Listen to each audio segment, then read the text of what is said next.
Continuons dans notre analyse. Bon, je ne vais pas revenir encore une fois sur le rapport Spinetta, mais il a quand même, je voudrais juste le rappeler, dressé un diagnostic assez sévère et en termes de coûts et d'estimation de trafic, etc., au moins en bonne partie exact et justifié.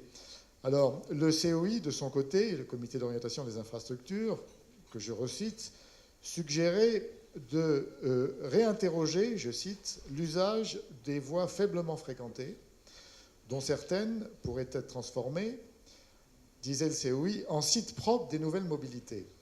Alors, je vais peut-être poser des questions qui vont peut-être fâcher, mais est-ce que toutes les lignes, toutes les petites lignes, je dis qu'on allait résumer la chose comme ça, ont un avenir? Faut-il envisager la fermeture de certaines? Ça a été le cas d'ailleurs déjà, parce que les coûts seraient trop importants, avant de s'être interrogé sur l'effet d'un changement de mode d'exploitation, de gouvernance et de référentiel. C'est une question quand même qui me semble importante.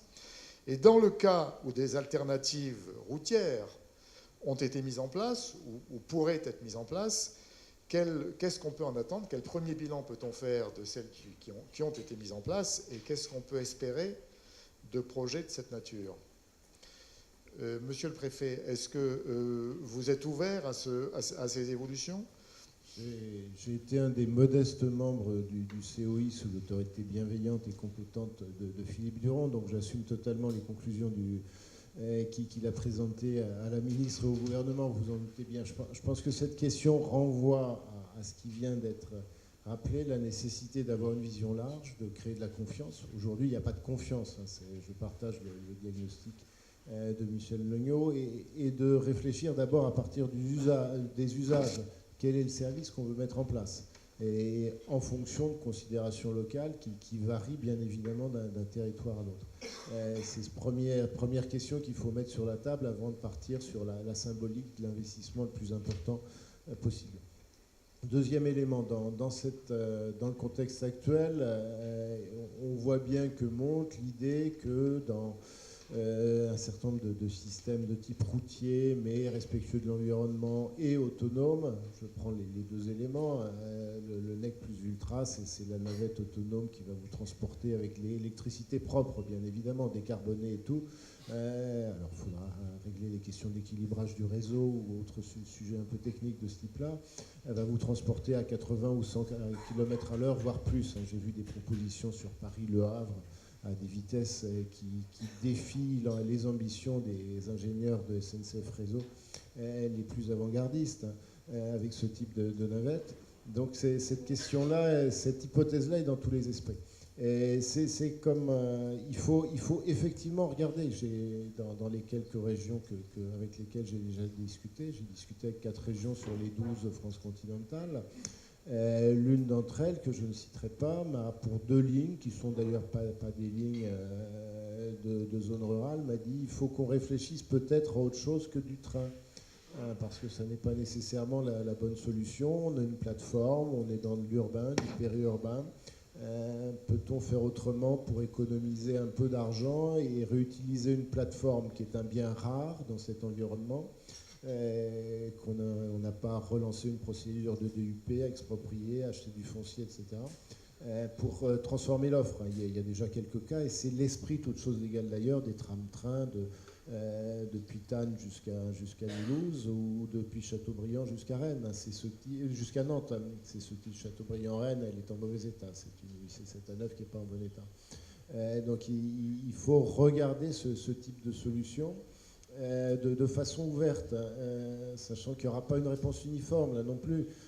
Je pense que les schémas de type bus à haut niveau de service qu'on aménage sur des plateformes existantes ferroviaires, à supposer qu'elles soient suffisamment larges ou que ce ne soit pas trop coûteux de les élargir, sont plutôt des solutions d'espace périurbain que d'espace rural.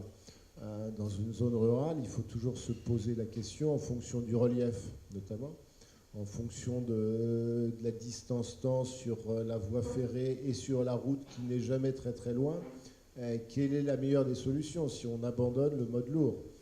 sachant que là aussi, les usages de la voie nous amèneront à nous poser des questions. Si on a besoin de la voie pour faire du fret, à un coût marginal raisonnable, il est peut-être pertinent de continuer à faire circuler à l'économie, entre guillemets, il ne faut pas dire prendre ça en mauvaise part, l'économie, mais avec un coût le mieux maîtrisé possible, un peu de service ferroviaire, parce qu'il y a un aspect symbolique, il y a un aspect confort. Je reprends, la dernière fois que je suis descendu chez moi dans la Nièvre, j'ai pris ma correspondance à La Roche-Migène, j'étais confortablement installé dans le train, j'ai pu travailler et lire.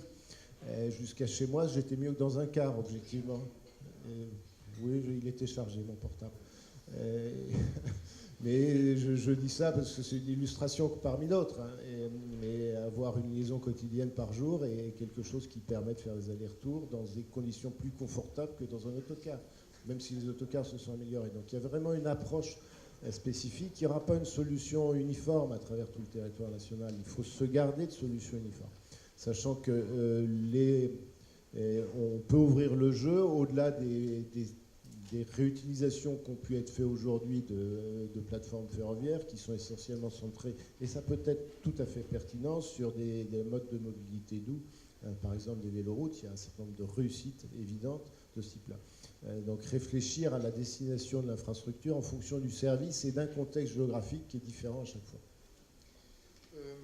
Jean-Luc Gibelin, est-ce que vous êtes ouvert à cette analyse, à ces solutions, cette vision multimodale des choses qui pourrait finalement aboutir à la fermeture de lignes ou à l'adoption d'autres modes?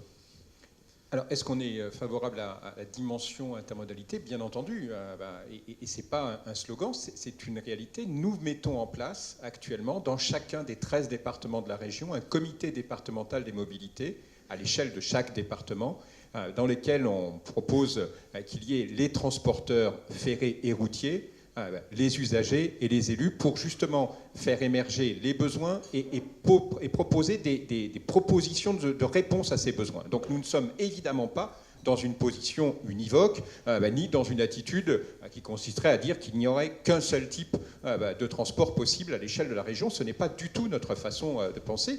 Notre soutien au réseau ferré est issu de la réalité de notre région. 2400 km, ce n'est pas banal, et donc ça nécessite d'y être attentif. Mais bien évidemment, nous sommes dans une dimension d'articulation entre les différents modes de transport. Mais de la même façon qu'il y a un intérêt à réfléchir et à se questionner sur l'utilisation du réseau ferré, de la même façon, je souhaite partager avec vous le fait que notre réseau routier à l'échelle de la région est mal en point, ou en tout cas proche de la saturation, et qu'une partie de la région vit actuellement une véritable saturation sur la route, et que donc dire que la solution qui va de soi, c'est le transfert sur la route, n'est pas forcément entendable, et j'apprécie que le préfet Philizot vienne le pointer. Il y a besoin d'une lisibilité tout à fait différente en fonction de la réalité du territoire. Mais cette question, pour une région frontalière comme la nôtre, elle est évidemment, je crois, partagée pour le réseau autoroutier. Je veux alerter sur le fait qu'elle n'est pas que sur le réseau autoroutier, et qu'il y a aujourd'hui toute une partie du réseau routier qui est saturée parce qu'une partie des transporteurs choisissent de ne pas passer par le réseau autoroutier, et donc sature, y compris complique la circulation, par exemple pour nous, des transports scolaires. Donc ça ne va pas de soi, et ce n'est pas la solution simple de dire le transfert sur la route. Il n'est pas question de l'évacuer, de dire ça n'est pas possible. Mais il n'est pas non plus question de dire finalement c'est la bonne solution et recherchons que ce côté-là. Et en ce sens, l'intermodalité pour nous paraît être la vraie piste, et l'articulation entre les différents modes, avec y compris les modes doux. Donc pas de problème vis-à-vis de cette dimension-là, et cette mise en place de ces comités départementaux de mobilité est vraiment, pour notre part, un engagement à travailler dans la durée cette articulation avec les différents modes de transport.